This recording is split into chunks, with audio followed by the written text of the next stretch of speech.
আসসালামু আলাইকুম প্রিয় দর্শক, আপনারা দেখছেন ইউটিউব চ্যানেল শিখা অনির্বাণ টিভি। এখন গুরুত্বপূর্ণ বিষয় নিয়ে আমাদের সাথে যুক্ত হচ্ছেন প্রিয় বন্ধুরা, প্রীতি, সালাম এবং শুভেচ্ছা নেবেন। বাংলাদেশের বর্তমান সেনাপ্রধান বিশিষ্ট গাদ্দার এবং কৃতজ্ঞ জেনারেল ওয়াকার খানের সামনে এই মুহূর্তে তিনটি পথ খোলা আছে। একটি হলো পদত্যাগ করে সসম্মানে চলে যাওয়া, আরেকটি হলো ক্ষমতা গ্রহণ করা, এবং তৃতীয়টি হলো এর কোনো কিছু না করেই অপেক্ষা করা এবং বিচারের মুখোমুখি হয়ে জেলে যাওয়া। জেনারেল ওয়াকারের সামনেও একটি ভবিষ্যৎ অপেক্ষা করছে। প্রথমে আসুন তার পদত্যাগের সম্ভাবনা নিয়ে একটু কথা বলি। বেশ কিছু তার সিনিয়র অফিসার তার সাথে মিটিং করেছে, দেখা করেছে, এবং তারা তাকে এই পরামর্শটি দিয়েছে যে স্যার, আপনি যদি এভাবে না চালাতে পারেন, যেভাবে দেশের সমস্যা হচ্ছে, যেভাবে আর্মি ক্ষতিগ্রস্ত হচ্ছে, আপনার উচিত হবে এই মুহূর্তে পদত্যাগ করে জুনিয়র কাউকে দায়িত্ব দিয়ে, যার পরবর্তী যিনি আছেন তাকে দায়িত্ব দিয়ে চলে যাওয়ার। এই অপশনটির শুনে তিনি কিছু বলেননি, কিন্তু কিন্তু তিনি কিছু হোমওয়ার্ক করেছেন। তিনি বিদেশের দু একটা দেশে তার পরিচিতদের কাছে খোঁজ নিয়েছেন যে সেই দেশে যাওয়ার ব্যাপারে কেমন হবে, সেখানে বাড়ি ভাড়া কিরকম, সেখানে মান্থলি লিভিং এক্সপেন্সেস কিরকম, এই খবরগুলো তিনি নিয়েছেন বলে আমি একটি সূত্র থেকে নিশ্চিত হয়েছি। একটি পশ্চিমা বিশ্বে তিনি 5 বছরের মাল্টিপল এন্ট্রির ভিসাও নিয়ে রেখেছেন সপরিবারে। সুতরাং এটা এটা হবে সবচেয়ে সম্মানজনক পরিণতি এবং প্রস্থান। এর বাইরে দ্বিতীয় যে অপশনটি বলেছিলাম, যে তিনি চাইলে সেনাবাহিনী সামরিক শাসন জারি করে কিংবা আর্মি ব্যাক একটা কেয়ারটেকার গভর্নমেন্ট বা কোনো একটা ফর্মে গভর্নমেন্ট তৈরি করার সুযোগ ছিল।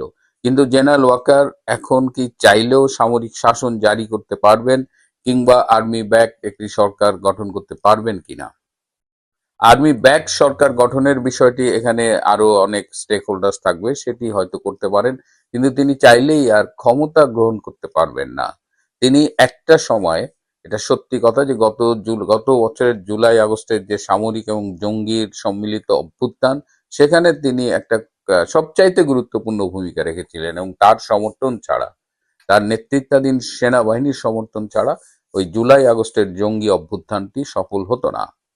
যাই হোক, পরবর্তীতে তিনি জাতির সামনে ত্রাণকর্তা হিসেবে উপস্থিত হয়েছেন, বলেছেন দেশবাসীর জানমালের আহ, রক্ষার দায়িত্ব তিনি নিলেন, কিন্তু তিনি তেমন কিছুই করেননি। তারপরে তার উপরে একটা আস্থা রেখেছিল দেশের মানুষ এবং বিভিন্ন রাজনৈতিক দল, পক্ষের বিপক্ষের রাজনৈতিক দল।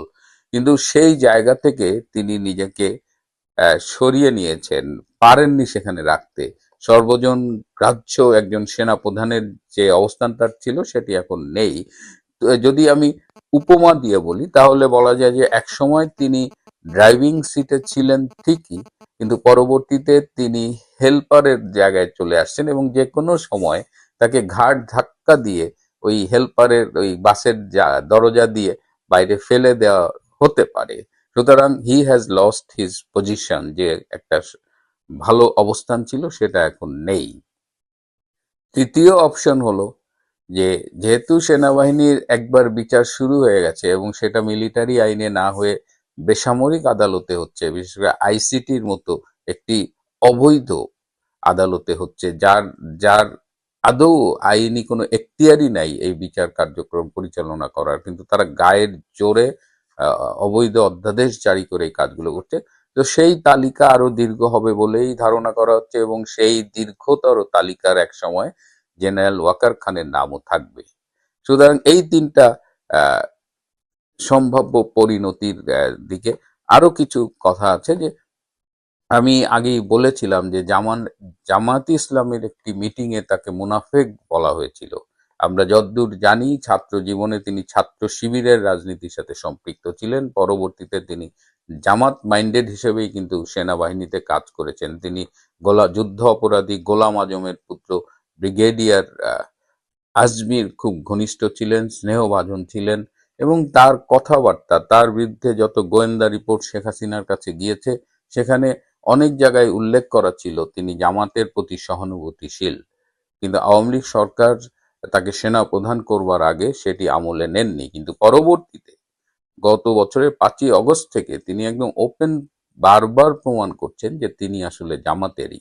তো জামাত ইসলামী এখন জেনারেল ওয়াকার খানের ব্যাপারে পুরো দুই ভাগে বিভক্ত। একদল মনে করছেন যে আম, তার বিচার হওয়া উচিত, সে যা যা করেছে গত বছর জুলাই আগস্টে তার যে ভূমিকা, পরবর্তীতে যে ভূমিকা, তার কারণে তাকেও আইসিটিতে বিচার করা উচিত। জামাত ইসলামের আর এক অংশ মনে করছেন যে না, তার সহায়তা নিয়েই আমরা এই জুলাই আগস্টের অভ্যুত্থান সফল করেছি, তথা তাদের ভাষায় এটা একটা আন্দোলন সফল হয়েছে। তো সেই জন্য তার বিরুদ্ধে আমাদের এত রূঢ় হওয়া উচিত হবে না। যেহেতু তার সহায়তা নিয়ে আমরা আজকে আন্দোলনে বিজয়ী হয়েছি, আজকের এই অবস্থানটা পেয়েছি, সুতরাং তাকে তার কিছু ভুল ত্রুটি থাকলেও সেটা ক্ষমা করে দেওয়া উচিত। সো জামাত তার ব্যাপারে বিভক্ত হয়ে আছে।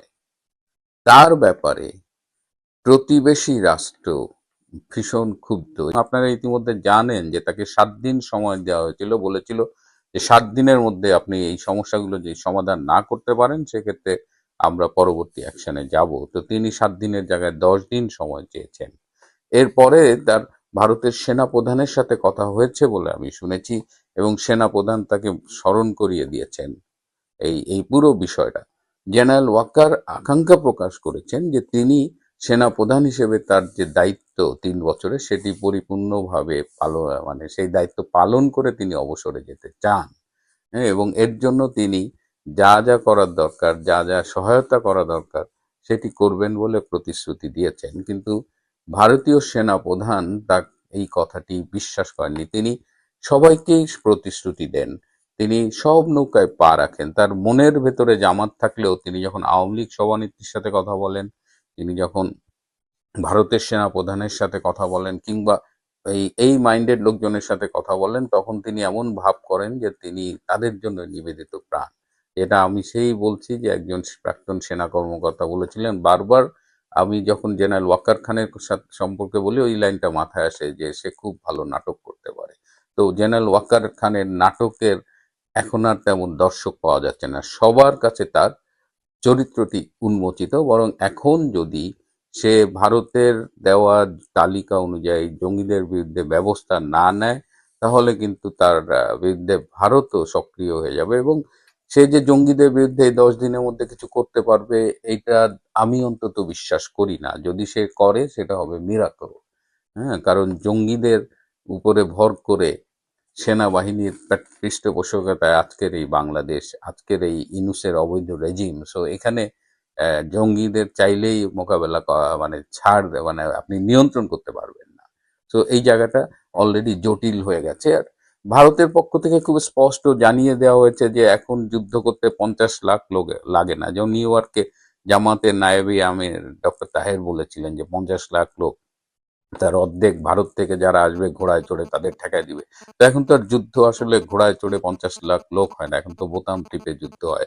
একজন বিজ্ঞানী বলেছিলেন যে পৃথিবীতে যদি তৃতীয় বিশ্বযুদ্ধ হয় এবং সেখানে অবশ্যই পারমাণবিক বোমা ব্যবহার হবে, এবং তৃতীয় বিশ্বযুদ্ধ শেষে পৃথিবীর সভ্যতা প্রায় ধ্বংস হয়ে যাবে, এবং সেখানে তখন পাথর ছাড়া আর কোনো যুদ্ধাস্ত্র অবশিষ্ট থাকবে না। তো সেই রকম একটা জায়গায় বাংলাদেশ যদি স্বপ্ন দেখে, জামাত ইসলামের মতো মধ্যযুগীয় একটি দল যদি স্বপ্ন দেখে যে তারা জামাতে এই ঘোড়ায় চড়ে যুদ্ধ করে জিতবে, এবং যেহেতু জামাতের সাথে জেনারেল ওয়াকার লিঙ্ক, সুতরাং এই বিষয়গুলো আসলে কাজ করছে না। সুতরাং ভারত এবার খুব স্পষ্টভাবে জেনারেল ওয়াকার খানকে জানিয়ে দিয়েছে যে আপনারা প্রায় বলেন যে ভারত বাংলাদেশকে কন্ট্রোল করে, শেখ হাসিনা সরকারকে কন্ট্রোল করতে, এগুলো কোনোটাই সত্যি না। ভারত বাংলাদেশের সার্বভৌমত্ব স্বাধীনতার প্রতি বরাবরই শ্রদ্ধাশীল ছিল, কিন্তু বর্তমানে বাংলাদেশ যে ধ্বংসের দিকে যাচ্ছে এবং ভারতের প্রতি হুমকি হয়ে উঠছে, সেক্ষেত্রে ভারতের অন্য রূপ আপনারা ভবিষ্যতে দেখতে পারেন। ঢাকায় হচ্ছে বিচার, রায় ঘোষণা হবে 1 ডিসেম্বর। কিন্তু ইস্যুটি ঢাকা থেকে লন্ডন পর্যন্ত কূটনৈতিক ও বিচারিক মহলে কাঁপন ধরিয়ে দিয়েছে। বিষয়টা এমন যেন ঢাকা ক্লাবের প্লট দুর্নীতির ফাইল হঠাৎ করে ওয়েস্টমিনিস্টারের কিচেনে গিয়ে পড়েছে। এই আলোচনার কেন্দ্রে রয়েছেন ব্রিটিশ পার্লামেন্টের সদস্য বা এমপি এবং বাংলাদেশের সাবেক প্রধানমন্ত্রী শেখ হাসিনার ভাগ্নি টিউলিপ সিদ্দিক। তার বিরুদ্ধে বাংলাদেশের রাজুকের প্লট বরাদ্দে দুর্নীতির অভিযোগে মামলা চলছে এবং সবচেয়ে নাটকীয় খবর হলো এই মামলার রায় ঘোষণা হবে আর মাত্র কয়েকদিন পর 1 ডিসেম্বর। ব্রিটিশ দৈনিক দ্য গার্ডিয়ানের শিরোনামে বলা হচ্ছে, যুক্তরাজ্যের সাবেক মন্ত্রী টিউলিপ সিদ্দিকের বিরুদ্ধে এই বিচারকে পরিকল্পিত ও অন্যায্য বলে নিন্দা জানিয়েছেন ব্রিটেনের শীর্ষস্থানীয় আইনজীবীরা। মজার ব্যাপার হলো, প্রতিবাদ জানানো এই দলে টিউলিপের প্রতিপক্ষ কনজারভেটিভ পার্টির বিচার সচিবও আছেন সাবেক টরি অ্যাটর্নি জেনারেল ডমিনিক গ্রিপ সহ হাই প্রোফাইল বেশ কয়েকজন আইনজীবী। ব্রিটিশ এই আইনজীবী দলটি যুক্তরাজ্যে বাংলাদেশের হাই কমিশনার আবেদ ইসলামকে লেখা চিঠিতে গুরুতর অভিযোগ এনে বলেছেন, বাংলাদেশের টিউলিপ সিদ্দিকের আইনজীবীকে গৃহবন্দী করে রাখা হয়েছিল এবং ওই আইনজীবীর মেয়েকে হুমকি দেওয়া হয়েছিল। দর্শক, দ্রুত গতির বিচারিক প্রক্রিয়া, লন্ডনের নামকরা আইনজীবীদের প্রতিবাদ আর টিউলিপের রাজনৈতিক হয়রানির অভিযোগ সব মিলিয়ে ব্যাপারটা বেশ জমজমাট হয়ে উঠেছে। প্রশ্ন হলো, কেন এই রায় এত দ্রুত নেওয়া হচ্ছে? দর্শক, কল্পনা করুন আপনি লন্ডনের সিটি মিনিস্টার, মানে কিছুদিন আগে ব্রিটেনের অ্যান্টি করাপশন বা দুর্নীতি বিরোধী দপ্তরের মন্ত্রী ছিলেন, আর হঠাৎ একদিন শুনলেন সুদূর বাংলাদেশে, যাকে আপনি একটি বিদেশি দেশ মনে করেন, সেখানে আপনার বিরুদ্ধে বিশাল দুর্নীতির মামলার চার্জশিট রেডি। মনে হতে পারে এটি যেন কোনো হলিউড অ্যাকশন মুভির প্লট। টিউলিপ সিদ্দিক এই বিষয়টিকে বলছেন তিনি সেই কাফকাস্ক দুঃস্বপ্নে বা কাফকাস্ক নাইটমেয়ারে আটকে আছেন। টিউলিপ সিদ্দিক ইংল্যান্ডের হ্যাম্পস্টেড অ্যান্ড হাইগেটের নির্বাচিত এমপি, লেবার পার্টির নেত্রী এবং ব্রিটিশ প্রধানমন্ত্রী কিয়ার স্টারমারের ঘনিষ্ঠজন। আর অন্যদিকে তিনি বাংলাদেশের সাবেক প্রধানমন্ত্রী শেখ হাসিনার আপন ভাগ্নি। বাংলাদেশের গণমাধ্যমের খবর হলো, ঢাকার অদূরে পূর্বাচল নতুন শহর প্রকল্পে প্লট বরাদ্দে জালিয়াতির অভিযোগে সাবেক প্রধানমন্ত্রী শেখ হাসিনা, তার বোন শেখ রেহানার মেয়ে ব্রিটিশ এমপি টিউলিপ সিদ্দিক সহ 17 জনের বিরুদ্ধে দুদকের মামলার রায় জানা যাবে আগামী 1 ডিসেম্বর। যুক্তিতর্ক উপস্থাপন শেষে 25 নভেম্বর ঢাকার বিশেষ জজ 4-এর বিচারক রবিউল আলম রায়ের এদিন ধার্য করেন বলে দুদকের আইনজীবী তরিকুল ইসলাম জানিয়েছেন। দর্শক, বাংলাদেশের অন্তর্বর্তী সরকারের টিউলিপের বিরুদ্ধে আনীত অভিযোগটি হলো প্লট দুর্নীতি। বলা হচ্ছে, তিনি তার খালা শেখ হাসিনার ক্ষমতা ব্যবহার করে ঢাকা শহরের অভিজাত এলাকা পূর্বাচলে বা কূটনৈতিক অঞ্চলে নিজের মা শেখ রেহানা, ভাই রাদওয়ান মুজিব এবং বোন আজমিনার জন্য সরকারি প্লট বাগিয়ে নিয়েছিলেন। এই মামলায় তিনি সহ 17 জনের বেশি অভিযুক্ত। এই মুহূর্তে বিষয়টি নিয়ে আন্তর্জাতিক মনোযোগের কারণ হলো, এই মামলার রায় দেয়া হচ্ছে 1 ডিসেম্বর, আর টিউলিপ সিদ্দিক এখন লন্ডনে বসে এই বিচারের সম্মুখীন হচ্ছেন, অর্থাৎ তার অনুপস্থিতি বা ইন অ্যাবসেন্সিয়ায় বিচার চলছে। আর বাংলাদেশের প্রসিকিউশন তার জন্য চাইছে সর্বোচ্চ যাবজ্জীবন কারাদণ্ড। টিউলিপ এরই মধ্যে বহুবার ব্রিটিশ ও আন্তর্জাতিক সংবাদ মাধ্যমে এই ধরনের বিচারের প্রতিবাদ জানিয়েছেন, অভিযোগ করেছেন বাংলাদেশের অন্তর্বর্তী সরকারের বিরুদ্ধে। এমনকি গত জুনে যখন অধ্যাপক ইউনূস লন্ডনে গিয়েছিলেন, তখন তার সাথে সাক্ষাৎ করার জন্য চিঠিও দিয়েছিলেন। টিউলিপের দাবি হলো, বাংলাদেশ সরকারের আনা অভিযোগগুলো সম্পূর্ণ অযৌক্তিক এবং তিনি এই মামলার শিকার হয়েছেন কারণ তিনি তার খালা শেখ হাসিনা এবং বর্তমান অন্তর্বর্তীকালীন সরকারের প্রধান উপদেষ্টা অধ্যাপক মোহাম্মদ ইউনূসের দীর্ঘদিনের ব্যক্তিগত দ্বন্দ্বে কোলাটেরাল ড্যামেজ। ব্যাপারটা অনেকটা এমন, দুজনের মারামারিতে বেচারা ভাগ্নের শখের কফির মগটাই ভেঙে গেল। বাংলাদেশের অধ্যাপক ইউনূসের সরকারের আনা মূল অভিযোগটি হলো ক্ষমতার অপব্যবহার। শেখ হাসিনার আমলে টিউলিপ সিদ্দিক নাকি তার প্রভাব খাটিয়ে রাজুকের প্লট নিশ্চিত করেছিলেন। অবশ্য বাংলাদেশে তার রাজনৈতিক সম্পৃক্ততার বিষয়টি অস্বীকার করেছেন টিউলিপ। তিনি দাবি করেছেন তিনি ব্রিটিশ নাগরিক এবং তার আইনজীবীরা বলছেন তার বাংলাদেশি নাগরিকত্বের কাগজপত্র নকল বা জাল হতে পারে। কিন্তু বাংলাদেশের দুর্নীতি দমন কমিশনের প্রসিকিউশন এসব মানতে নারাজ। তাদের দাবি, টিউলিপের নামে বাংলাদেশে জাতীয় পরিচয়পত্র বা এনআইডি, ভোটার তালিকার নাম এবং একাধিক বাংলাদেশি পাসপোর্ট ছিল। যদি আদালতে এই প্রমাণ টিকে যায়, তবে কর্তৃপক্ষ তাকে আইনিভাবে তাদের এখতিয়ারভুক্ত নাগরিক হিসেবে অনুপস্থিতিতে বিচার করার বৈধতা পাবে। গত জানুয়ারি মাসে যখন টিউলিপের বিরুদ্ধে এই দুর্নীতি এবং অর্থ পাচারের অভিযোগগুলো অধ্যাপক ইউনূসের দপ্তর থেকে চাউর করা শুরু হয়, তখন তিনি স্টারমারের সরকার থেকে পদত্যাগ করেন। যদিও ব্রিটিশ সরকারের নৈতিকতা বিষয়ক উপদেষ্টা লরি ম্যাগনাস টিউলিপের বিরুদ্ধে কোনো বিধি ভঙ্গ করার দায় খুঁজে পাননি। তবে লরি ম্যাগনাস বলেছিলেন টিউলিপের উচিত ছিল তার পারিবারিক সম্পর্কের কারণে সৃষ্ট খ্যাতির ঝুঁকি বা রেপুটেশনাল রিস্ক সম্পর্কে আরো সতর্ক থাকা। ম্যাগনাস তাকে নিয়ম ভাঙার দায় থেকে মুক্তি দিলেও সেই পারিবারিক সম্পর্কের কারণে সৃষ্ট খ্যাতির ঝুঁকির কারণে টিউলিপ সিদ্দিককে এখন ভুগতে হচ্ছে বলে মনে করেন। কিন্তু 1 ডিসেম্বর রায় ঘোষণার আগে টিউলিপের ইস্যুটি আন্তর্জাতিক সংবাদ মাধ্যমে আবারও বড় হেডলাইন ইস্যু হয়ে গেল।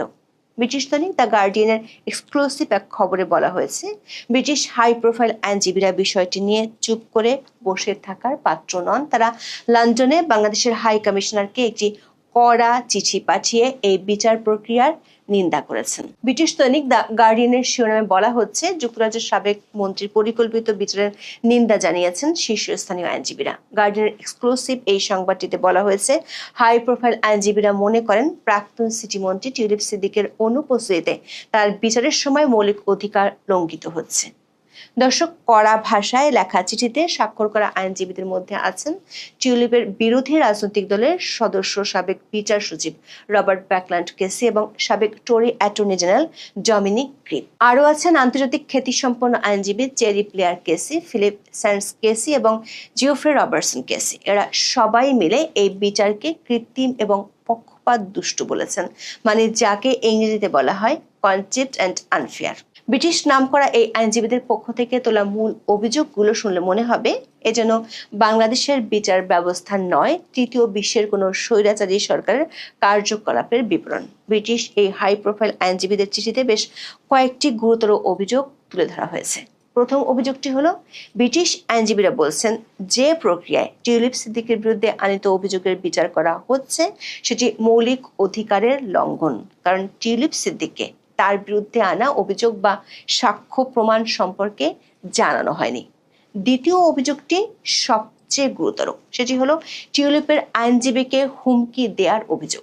ব্রিটিশ দৈনিক দ্য গার্ডিয়ানে বলা হয়েছে, টিউলিপের পক্ষে নিযুক্ত একজন স্থানীয় আইনজীবীকে নাকি গৃহবন্দী করে রাখা হয়েছিল এবং তার কন্যাকে হুমকি দেওয়া হয়েছিল। ফলস্বরূপ তিনি মামলা থেকে সরে আসতে বাধ্য হন। ব্রিটিশ আইনজীবীরা লিখেছেন, এই ধরনের প্রক্রিয়া কৃত্রিম এবং প্রসিকিউশন চালিয়ে যাওয়ার একটি পরিকল্পিত এবং অন্যায্য উপায়। তাদের অভিযোগ, অন্তর্বর্তীকালীন সরকার ক্ষমতায় আসার পর থেকে বাংলাদেশে আইনি ব্যবস্থায় হস্তক্ষেপ ও ভীতি প্রদর্শনের একটি প্যাটার্নের প্রতিবেদনের সঙ্গে এটি মিলে যায়। ব্রিটিশ আইনজীবীদের আনা 3 নম্বর অভিযোগটি হলো মিডিয়া ট্রায়ালের মাধ্যমে দোষী সাব্যস্ত করা। ব্রিটিশ আইনজীবীদের অভিযোগ, দুর্নীতি দমন কমিশন বা দুদক এবং প্রধান উপদেষ্টা অধ্যাপক মোহাম্মদ ইউনূস প্রকাশ্যে মিডিয়ায় টিউলিপ সিদ্দিককে অভিযুক্ত করে বারবার মন্তব্য করছেন। ক্ষমতাধরদের এই ব্যাপক প্রচার নিরপেক্ষ বিচারের নীতির সঙ্গে সামঞ্জস্যপূর্ণ নয় বলে মনে করেন ব্রিটিশ আইনজীবীরা। টিউলিপ সম্পর্কে আইনজীবীরা তাদের চিঠিতে বলেছেন, যেহেতু তিনি যুক্তরাজ্যে থাকেন এবং যুক্তরাজ্যের নাগরিক, তাই তিনি স্পষ্টতই পলাতক নন। তিনি একজন নির্বাচিত সংসদ সদস্য, যার সাথে হাউস অব কমন্সে যোগাযোগ করা যেতে পারে এবং প্রকৃতপক্ষে তাকে প্রত্যর্পণ চাওয়ার উপযুক্ত কারণ থাকলে অভিযোগের মুখোমুখি হওয়ার জন্য বাংলাদেশে প্রত্যর্পণ করা যেতে পারে। চিঠিতে বলা হয়েছে, সমস্ত পরিস্থিতি বিবেচনা করে ব্রিটিশ আইনজীবীদের গুরুতর উদ্বেগ রয়েছে মিস সিদ্দিকের অনুপস্থিতিতে বিচার অন্যায্য, তার আত্মপক্ষ সমর্থনের যথাযথ সুযোগ নেই বা প্রকৃতপক্ষে কোনো সুযোগ নেই যে তার অনুপস্থিতিতে কোনো যুক্তি ছাড়াই তার বিচার করা হচ্ছে এবং এই প্রক্রিয়াটি আন্তর্জাতিকভাবে স্বীকৃত ন্যায্যতার মানদণ্ডের চেয়ে অনেক কম। আইনজীবীরা সুষ্ঠু বিচার এগিয়ে যাওয়ার অনুমতি দেওয়ার জন্য বাংলাদেশের কর্তৃপক্ষকে এই উদ্বেগগুলো সংশোধন করার আহ্বান জানিয়েছেন। দর্শক, ব্রিটিশ আইনজীবীদের প্রতিবাদ এটাই প্রমাণ করে এই রায় আন্তর্জাতিকভাবে সহজে গ্রহণযোগ্য হবে না, কারণ আইনজীবীরা বিচারিক প্রক্রিয়ায় হস্তক্ষেপ, আইনজীবীকে হুমকি এবং পক্ষপাতে সুস্পষ্ট অভিযোগ এনেছেন। আন্তর্জাতিক বিশ্লেষকরা এই মামলাটিকে দেখছেন বাংলাদেশের বিচার বিভাগকে রাজনৈতিক প্রতিপক্ষকে নিষ্ক্রিয় করার হাতিয়ার হিসেবে ব্যবহারের একটি সাম্প্রতিক দৃষ্টান্ত হিসেবে। এখন প্রশ্ন হলো, 1 ডিসেম্বরের রায় যদি টিউলিপের বিরুদ্ধে যায় তবে তার পরিণতি কি হবে? প্রসিকিউটর মোহাম্মদ তারিকুল ইসলাম নিশ্চিত করেছেন যে দোষী সাব্যস্ত হলে টিউলিপ সিদ্দিকের 3 থেকে 10 বছরের কারাদণ্ড হতে পারে।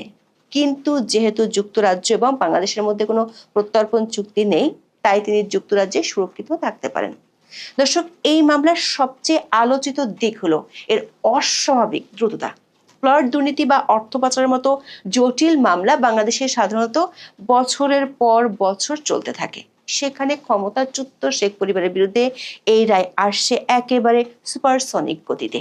এই দ্রুততার পিছনে কি অধ্যাপক ইউনূসের ব্যক্তিগত আক্রোশ কাজ করছে, নাকি এটি বৃহত্তর রাজনৈতিক কৌশলের অংশ, সেই প্রশ্ন উঠছে। অধ্যাপক মোহাম্মদ ইউনূস সাবেক প্রধানমন্ত্রী শেখ হাসিনার একজন ঘোরতর বিরোধী। শেখ হাসিনার সরকার ক্ষমতায় থাকাকালে ইউনূসকেও বিভিন্ন দুর্নীতির অভিযোগে একাধিক মামলার সম্মুখীন হতে হয়েছিল, যদিও ক্ষমতায় আসীন হওয়ার পর রাতারাতি আদালত সেসব অভিযোগ খারিজ করে দেন। স্বাভাবিকভাবেই ক্ষমতার বদলের পর দুই প্রতিদ্বন্দ্বীর মধ্যে সম্পর্ক কেমন হবে তা সহজেই অনুমেয়। দুদকের চেয়ারম্যান আব্দুল মোমেন ঘোষণা করেছিলেন শেখ হাসিনা এবং তার পরিবারের বিরুদ্ধে 6টি দুর্নীতির মামলার রায় অক্টোবর বা নভেম্বরের মধ্যে ঘোষণা করা হবে। আইনজীবীদের অভিমত হলো এই তড়িৎ সময়রেখা বিচারিক প্রক্রিয়ার স্বাভাবিক গতির ইঙ্গিত দেয় না, বরং এটি একটি সুস্পষ্ট রাজনৈতিক উদ্দেশ্যের কারণেই হচ্ছে। রাজনৈতিক বিশ্লেষকরা এবং সমালোচকরা মনে করছেন এই দ্রুত বিচার প্রক্রিয়াটি হলো রাজনৈতিক বিলুপ্তকরণের কৌশল, যাকে ইংরেজিতে বলা হয় পলিটিক্যাল লিকুইডেশন। প্রশ্ন হলো এর পেছনের কারণ কি? বিশ্লেষকরা মনে করেন গত 17ই নভেম্বর বাংলাদেশের আন্তর্জাতিক অপরাধ ট্রাইব্যুনাল আদালতে সাবেক প্রধানমন্ত্রী শেখ হাসিনার বিরুদ্ধে ফাঁসির দণ্ড দেওয়া হয়েছে। আবার গত 12ই মে থেকে বাংলাদেশে আওয়ামী লীগের কার্যক্রম নিষিদ্ধ আছে। কিন্তু নির্বাচনের সম্ভাব্য দিনক্ষণ যতই ঘনিয়ে আসছে, ততই আওয়ামী লীগের উপর নিষেধাজ্ঞা তুলে নেওয়ার চাপ বাড়ছে সরকারের উপর। এমন পরিস্থিতিতে রাজনৈতিক বিশ্লেষকরা মনে করছেন খুব দ্রুত গতিতে প্লট দুর্নীতির সেসব মামলায় রায় দেওয়া হচ্ছে, যেগুলোতে মূলত শেখ পরিবারের সদস্যরাই মূল আসামি। এর অর্থ হলো যদি কোনো কারণে সরকার আওয়ামী লীগের উপর নিষেধাজ্ঞা তুলে নিতে বাধ্য হয়, তাহলে ইতিমধ্যে ফাঁসির দণ্ডপ্রাপ্ত শেখ হাসিনা হয়তো দেশে এসে আওয়ামী লীগের হাল ধরতে পারবেন না। তখন শেখ পরিবারের অন্য সদস্য, যেমন শেখ হাসিনার বোন শেখ রেহানা, মেয়ে সাইমা ওয়াজেদ পুতুল এবং ছেলে সজীব ওয়াজেদ জয় দেশে এসে আওয়ামী লীগের হাল ধরার সম্ভাবনা জাগতে পারে। সেটি যাতে না হতে পারে সেজন্যই তড়ি ঘড়ি করে প্লট দুর্নীতির মামলাগুলো রায় দেওয়া হচ্ছে কিনা এমন প্রশ্ন তুলেছেন অনেকে। প্লট দুর্নীতির অভিযোগে দায়ের হওয়া অন্য 3টি মামলা, যেগুলোতে আসামি হলেন শেখ হাসিনা ও তার ছেলে এবং মেয়ে, সেই মামলাগুলোর রায় দেওয়া হবে 27 নভেম্বর। এমনকি দুদক কর্তৃপক্ষ হাইকোর্টের আদেশে স্থগিত থাকা টিউলিপের বিরুদ্ধে পুরাতন গুলশান মামলাটিও পুনরুজ্জীবিত করার উদ্যোগ নিয়েছে। মনে হতে পারে বাংলাদেশের আদালত পাড়ায় সাধারণত ধীর গতিতে চলা বিচার এখন ইউনূস সরকার অধীনে রেস ট্র্যাকের দ্রুততম ঘোড়ায় পরিণত হয়েছে, বিশেষ করে যখন প্রতিপক্ষ শেখ পরিবার। টিউলিপ সিদ্দিক মনে করছেন ঢাকা ও লন্ডনের এই ডামাডোল আসলে দুই মহারথী শেখ হাসিনা এবং অধ্যাপক মোহাম্মদ ইউনূসের দীর্ঘদিনের ব্যক্তিগত ও রাজনৈতিক রেষারেষির ফসল। এই রেষারেষিতে টিউলিপ সিদ্দিক এখন আন্তর্জাতিক গণমাধ্যমের শিরোনামে। রাজনৈতিক বিশ্লেষণে এটাকে প্রতিশোধের খেলা হিসেবেই দেখা হচ্ছে, যেখানে অধ্যাপক ইউনূসের নেতৃত্বে থাকা সরকার দুদককে ব্যবহার করে খুব তড়িঘড়ি করে বিচারিক দণ্ড নিশ্চিত করে রাজনৈতিকভাবে আওয়ামী লীগ এবং শেখ পরিবারকে নির্বাচন থেকে দূরে রাখার চেষ্টা করছে বলে অভিযোগ উঠে আসছে। এই পুরো পরিস্থিতিকে একটি পারিবারিক সোপ অপেরার সাথে তুলনা করা যায়, যেখানে দুই প্রধান চরিত্রের ব্যক্তিগত আক্রোশের মধ্যে ফেঁসে গেছেন শেখ হাসিনার আন্তর্জাতিক খ্যাতিসম্পন্ন ভাগ্নি। অপেক্ষা শুধু 1 ডিসেম্বরের। দর্শক, 1 ডিসেম্বরের রায় যদি দোষী সাব্যস্ত হওয়ার পক্ষে যায়, তবে তা শুধু শেখ পরিবারের বিরুদ্ধে একটি আইনি দণ্ড হবে না, বরং বাংলাদেশের বিচার ব্যবস্থার স্বচ্ছতা নিয়েও আন্তর্জাতিক মহলে প্রশ্ন তুলে দেবে, যা নিয়ে ব্রিটিশ আইনজীবীরা ইতিমধ্যেই সরব হয়েছেন। দেখা যাক এই রাজনীতির রসন ঠিক কি ফল নিয়ে আসে। বাংলাদেশের জাতীয় নিরাপত্তা উপদেষ্টা খলিলুর রহমান দোহায় গেছেন। দোহা খুব গুরুত্বপূর্ণ। বাংলাদেশ ষড়যন্ত্রের, বিশেষ করে মার্কিন সাম্রাজ্যবাদী ষড়যন্ত্রের মূল কেন্দ্র হচ্ছে দোহা। এই দোহার মাটি থেকেই বাংলাদেশকে কেটে কুটে চাষবাস করবার নানান রকম পরিকল্পনা শুরু থেকেই হয়েছে, আওয়ামী লীগ সরকারের পতনের আগে থেকে এবং এখন পর্যন্ত মূল কেন্দ্র। মার্কিন কর্মকর্তারা ওখানেই আসেন, ওখানেই থাকেন এবং মধ্যপ্রাচ্যের সবচেয়ে বড় মার্কিন সামরিক ঘাঁটি কিন্তু কাতারের দোহায়, এবং সেখান থেকে পরিকল্পনা হয় চারপাশ দিয়ে। এই খবরগুলো দিচ্ছে ভারতীয় গণমাধ্যম north east news. North east নিউজের চন্দন নন্দী আজকে একটি স্টোরি করেছে। সেই স্টোরি সূত্রে জানা যাচ্ছে যে খলিলুর রহমান কাতার এয়ারওয়েজের একটি ফ্লাইট নম্বর QR639, এই ফ্লাইটে তিনি আজকে মঙ্গলবার 25 নভেম্বর দোহার উদ্দেশ্যে উড়াল দিয়েছেন এবং ধারণা করা হচ্ছে যে মার্কিন কর্মকর্তাদের সাথে দেখা করার পর আগামী 28 নভেম্বর শুক্রবার তিনি দেশে ফিরবেন। নর্থ ইস্ট নিউজ বলছে যে খলিলুর রহমান এর আগেও কাতারের দোহায় 3বার সফর করেছেন। নর্থ ইস্ট নিউজের হাতে আসা সরকারি নথিতে দেখা গেছে যে খলিলুর রহমান 3 দিনের জন্য 25 থেকে 28 নভেম্বর দোহায় থাকবেন। দোহায় তিনি কাদের সাথে দেখা করবেন তা সঠিক রেকর্ডে না থাকলেও বাংলাদেশের নিরাপত্তা সূত্র জানিয়েছে তিনি সম্ভবত মার্কিন কর্মকর্তাদের সাথে দেখা করবেন। সফরের অনুমোদনের আনুষ্ঠানিক আদেশ গতকাল 24 নভেম্বর জারি করা হয়েছে। বাংলাদেশের জাতীয় নিরাপত্তা উপদেষ্টার দোহা সফরকে গুরুত্বপূর্ণ বলে মনে করা হচ্ছে, বিশেষ করে 19 নভেম্বর ভারতের রাজধানীতে দোভালের সাথে বৈঠকের আলোকে, যেখানে তারা আঞ্চলিক নিরাপত্তা সম্পর্কিত গুরুত্বপূর্ণ বিষয়গুলো নিয়ে আলোচনা করেছেন, যার মধ্যে রয়েছে বাংলাদেশের উত্তরাঞ্চলের কিছু অংশে অবস্থিত শিবির থেকে পরিচালিত ইসলামপন্থী সন্ত্রাসী গোষ্ঠীগুলির ক্রমবর্ধমান হুমকি।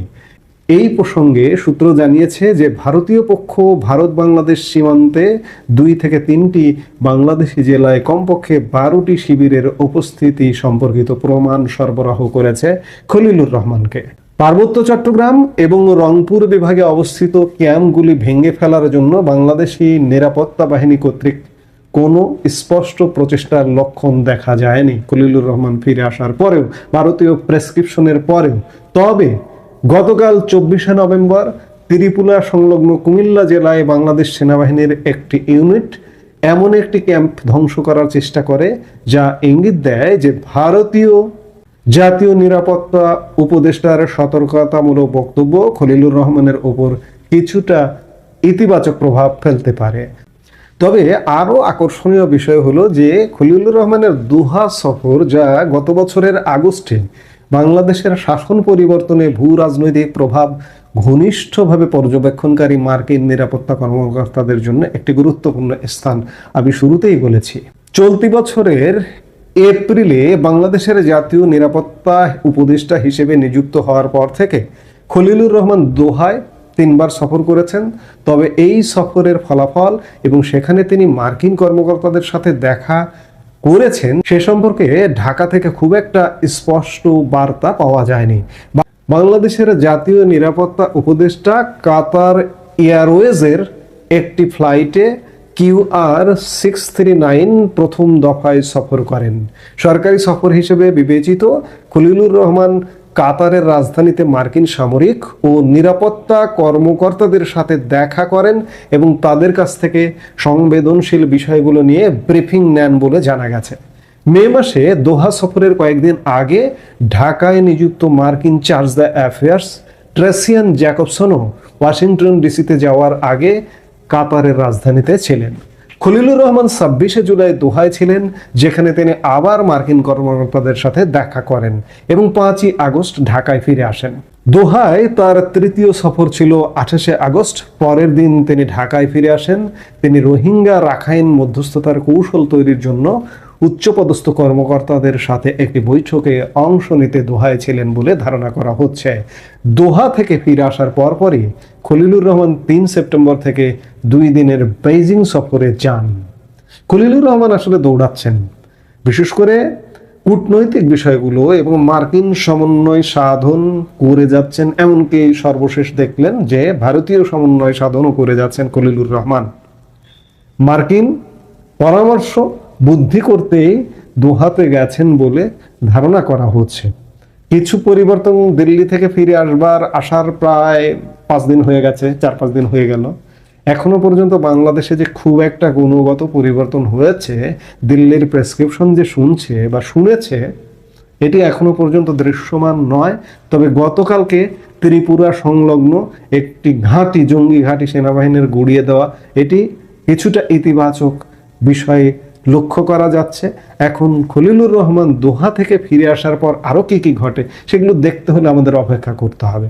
আসলে সত্যিকার অর্থে আমরা যেভাবে আশা করেছিলাম একটা পরিবর্তন হবে হয়তো, যে ভারত থেকে খলিলুর রহমান ফিরে আসবার পরে, এখনো পর্যন্ত আমি এই কথাগুলো বললে অনেকে হতাশ হয়ে যান। না, হতাশার কিছু নেই, কাজ চলছে।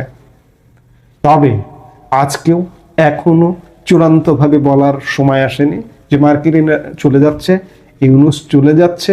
অনেকে বলবেন হ্যাঁ হয়ে গেছে, সব কিছু হয়ে গেছে। এখনো কাজ চলছে, এখনো চলমান। ভারত কাজ করছে, মার্কিন যুক্তরাষ্ট্র কাজ করছে, বাংলাদেশ সরকারের এই যে নেগোসিয়েট করেন যিনি খলিলুর রহমান, তিনিও কাজ করছেন, দৌড়ে বেড়াচ্ছেন। কাল দিল্লি তো আজকে দোহা, এই করে বেড়াচ্ছেন। কাজে চূড়ান্ত সমাধানের জন্য হয়তো আমাদের আরো কিছু সময় অপেক্ষা করতে হবে। এর মধ্যে নয়াদিল্লি সফরে আসছেন ভ্লাদিমির পুতিন, রাশিয়ান প্রেসিডেন্ট। নানান ঘটনা আছে, এই ঘটনাগুলোর জন্য আমাদের অবশ্যই অপেক্ষা করতে হবে এবং দেখতে হবে। হতাশ হওয়া যাবে না, পরিবর্তন সুনিশ্চিত বাংলাদেশের, এটি সময়ের ব্যাপার। কারণ একটা দেশ কতটা ব্যর্থ হলে আর পরিবর্তন হতে পারে? কারণ আজ থেকে 1.5 বছর আগেও মানুষ দেখেছে বাংলাদেশকে, আজকে 1.5 বছর পরে দেখছে। ব্যর্থতার তো একটা লিমিট আছে, লিমিট ক্রস করে গেছে। কাজে পরিবর্তন আসন্ন, আমরা অপেক্ষা করি।